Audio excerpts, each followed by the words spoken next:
the Kama Sutra. So let me begin with a Mangalacharan. Of course, Sat Sri Akal, Vaheguru Ji da Khalsa, Vaheguru Ji di Fateh. And here is a small shlok in praise of Shiva. Ganga Taranga Ramaniya Jata Kalapam Gauri Nirantar Vibhushitavam Bhagam Narayana Priya Mananga Madapaharam Varanasi Purapatim Bhaja Vishwanatha.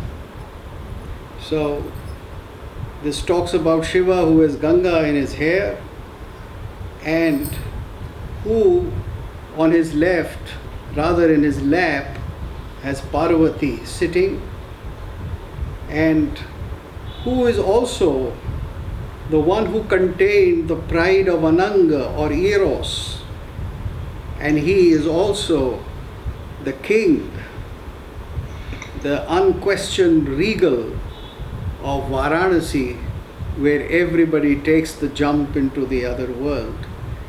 Now this is a very appropriate Mangalacharan for Kama Shastra, because here we have Shiva who has his Shakti sitting in his lap. So it is the union of Shiva and Shakti, the male and the female, that generates Kama and that sustains Kama in this world. So that way Shiva is the commanding deity of Kama in the four great Purusharthas, or the four great aims of life as they had been envisaged in classical India.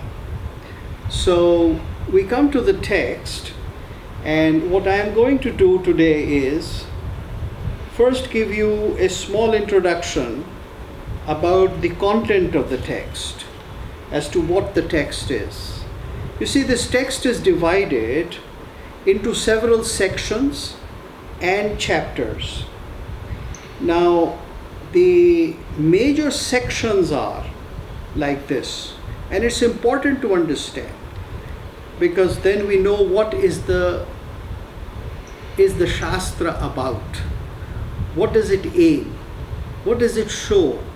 And what is, as we have put the title there, what is the real intent of this Shastra? So it starts with the first section called Sadharana Adhikara. Sadharana means average, general, not taking any single subject but the totality of the Shastra. And in this Sadharana Adhikara, Vatsayan is going to talk about, number one, how this whole thing came into existence. You see, it has a history. He was not the first one to write. There were acharyas before him. So he'll take that up. And then he will place what is most important, Kama Shastra, in the category of the ancient Purusharthas, or the aims of life. So there were three aims of life: Dharma, Artha and Kam. Later on, Moksha was added as an extension of Dharma, and four Purusharthas, or aims of life, were enumerated. But in Vatsayan, it is only three that we have to talk about. So he will talk about that, and we will talk in detail when we come to the chapter by chapter to the whole thing.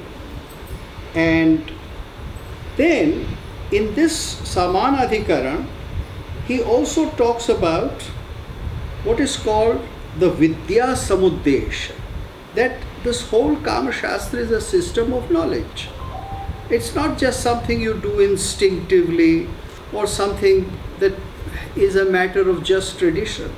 It is something which is very consciously developed as an art, as a, what the Greeks would use the word episteme. It has a system to it, and it has a knowledge which is applied to life very consciously. And then in that very section, he talks about how a single citizen or a group of citizens behaved in the ancient society. That was called the Nagar Vritta. That is, how would a man of taste, and remember, this man of taste is not a playboy. He is not somebody who is just seeking pleasure and having fun with women. He is not living at the level of sensuality only. So he is a Nagar, he is somebody with social responsibilities, and how he encourages and how he patronizes the arts, all the time satisfying his own sexual desires. So that is the first section of Kama Sutra. So the Kama Sutra is placed in with the philosophical content, that it is something which is a part of the knowledge system of India. Now that's very important, because these days there are two main tendencies, and I'll take a minute to talk about them here, which are very commonly talked about, and there are very eminent people who are following the stream of ideas and who are propagating these things.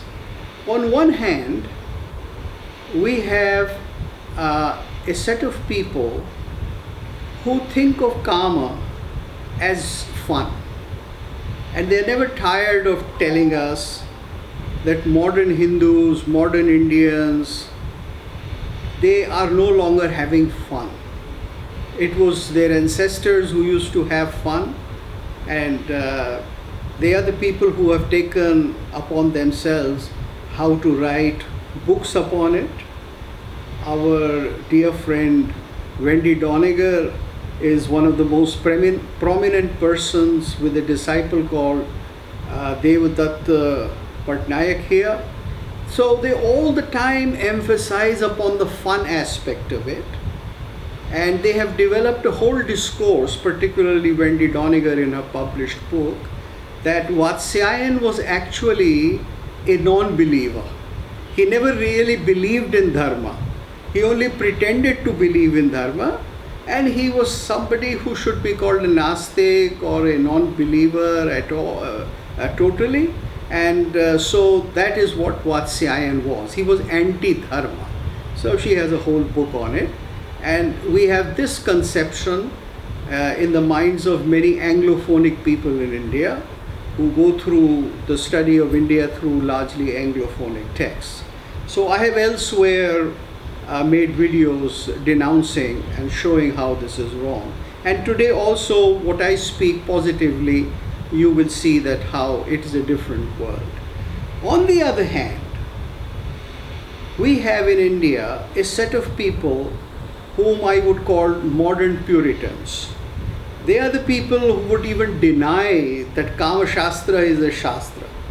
They are the people who would say, no, this is not part of our dharma, this is not part of our culture, this is a deviation, this is something wrong.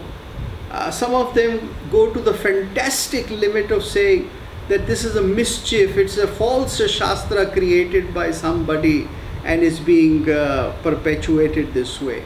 So there are these two extremes. One trivializes sexuality. They celebrate, with a fallen jaw, the sculptures of Khajuraho, and they see nothing but good fun and tourism and a kind of libertine life in them. On the other hand, we have these people who simply don't want to talk about it, who believe in such terrible moral indignation that they would treat Kama as a perversion and Vatsyayan as a pervert. So I would humbly request you to consider what exactly is a Shastra and what exactly is this Kama Shastra, and you will see for yourself that people from both these extremes are entirely mistaken. Now, having said that, I will come to the second major section of Kama Shastra, that is called the Samprayogik Adhikaran. Samprayogik means the one in which there is a practical application in terms of the physicality of Kama, that is the sexual encounter between man and woman. So this is the section which talks about the various sexual postures and ways of kissing and physical enjoyment in the bedroom. Enjoyment with your wife, enjoyment with your lover, enjoyment with a courtesan, as the system of courtesans was a legal system in ancient India. And this is also the section which talks about the homoerotics, or the what we today call LGBT people in modern language, what was their place in society and how they had a particular legal protection, etc. The Kama Shastra very, very clearly talks about it, and that is one part of Kama Shastra which people should read, and we should see that how, along with Artha Shastra, these people were not considered in ancient India as either perverse or as sinners or people far away from the world of divinity, but they were considered as God created.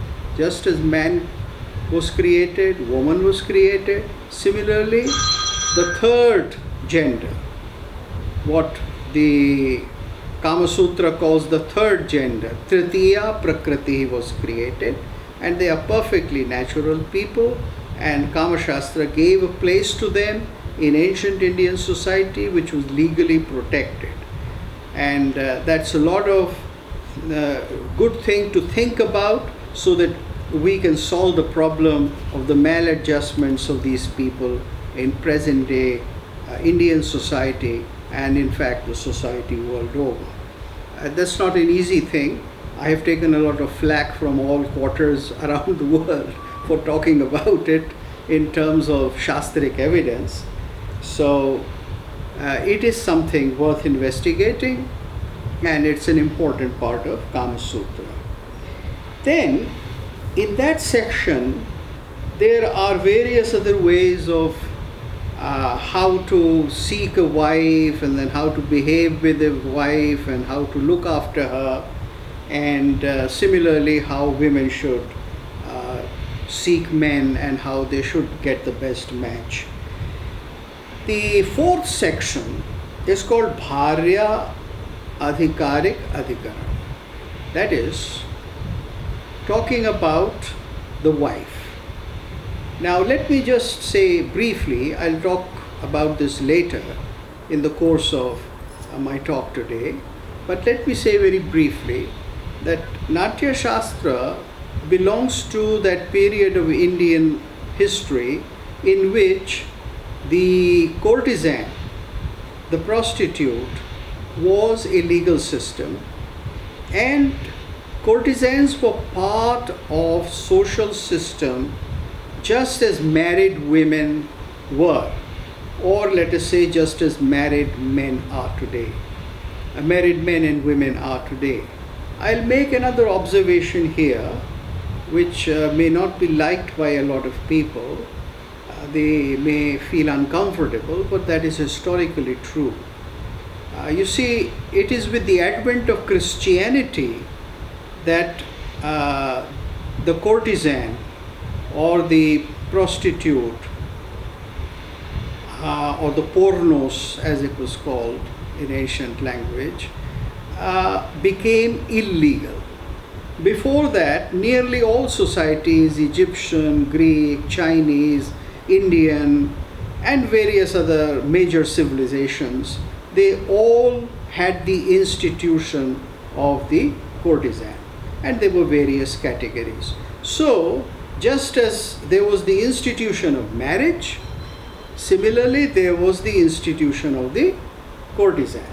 And a man would have his sexual encounter with his wife, with his wedded wife, and also he would legitimately, if he so chose, would have a sexual encounter with the courtesan. So this was something which we have to understand, accept, and see, I would even venture to say, and see the beauty of as part of the ancient Indian society, and how the institution of courtesan was the repository of arts, especially the arts of music and dance, in a highly positive way, not in the way some modern Gandhians and Puritans and Arya Samajis think about it in modern times. So, having said that, I would talk about what was the Bharya Adhikaran, that is, how the wedded wife should take care of the husband and vice versa, and what would be the different kinds of wives, because in ancient society in India, a man could have more than one wives, and he could also have, other than wife, a what you call in English a mistress or a keep, or somebody who lives in the home but has more or less the same status, the legal status, for herself and even her children. So that is part of that section. There is the fifth section, which again would be making some people very uncomfortable. That is called Paradarik Adhikaran, the section on how to entice the wives of others, that is, how to commit adultery. Now, the Kama Sutra is about life as it is lived. It is not prescribing you a higher spiritual path. There are other texts for it.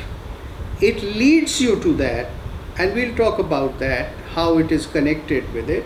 But it says for people who cannot live a normal life, who have to do something wrong, or who cannot abstain from going out of certain prescribed limits, the Kama Sutra prescribes how to approach women of different kinds who are not legal wives of a particular individual.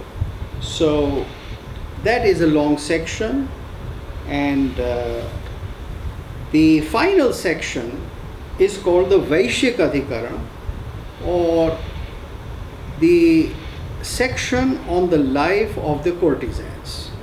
So that is the section on which how a man has to conduct himself in the courtesan house, what are his rights, what are his do's and don'ts, what he can do, what he cannot do, what is illegal there and what is legal there. Because you see, this was all well laid out, and the king protected the prostitutes. He provided them medical aid. He charged them a certain revenue. They paid taxes to him, and he gave protection of all kinds in return. So men were visiting the prostitutes under certain obligations. I mean, this is something which was highly well worked out. Modern societies have just started talking about it in terms of what they now call sex workers. You see, and the life of a sex worker is just being given some kind of a credibility, and people are talking out of they are talking out of a thinking that maybe these people need to be considered as professionals. Now, in ancient India, that was something taken for granted, because all courtesans were professionals. There is an appendix which is also the seventh and the last attachment or the section. It is called the Upanishadak Adhikaran.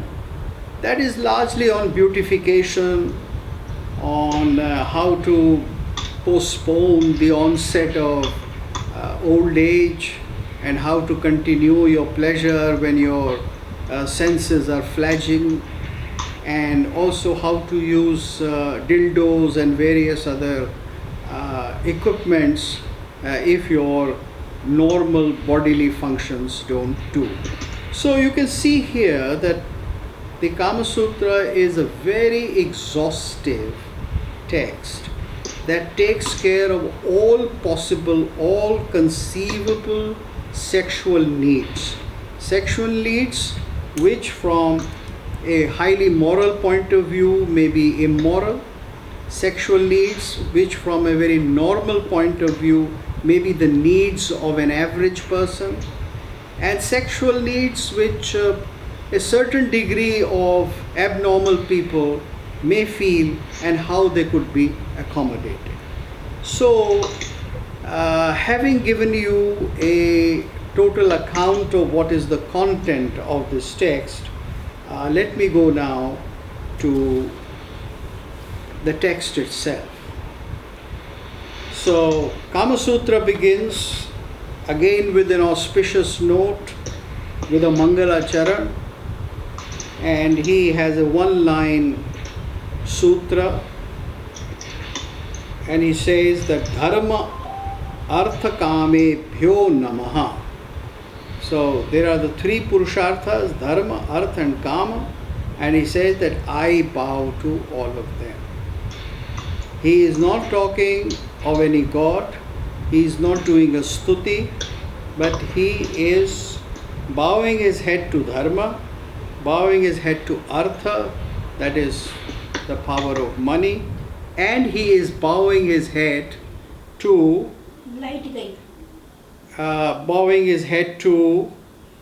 Kama. So he says that these are the three interrelated things, and I am going to talk about it. But he says, who am I? Where do I come from? I mean, how do I come into some kind of a active role, or rather, how do I come into a legitimate role here? Who am I talking about Kama? And he says that I am somebody who has had eminent predecessors. So he says that there is a Shastra of Kama which is given to me. Shastre Prakritatvat. It's a given tradition. Shastra of Kama or Kama Shastra is something which is there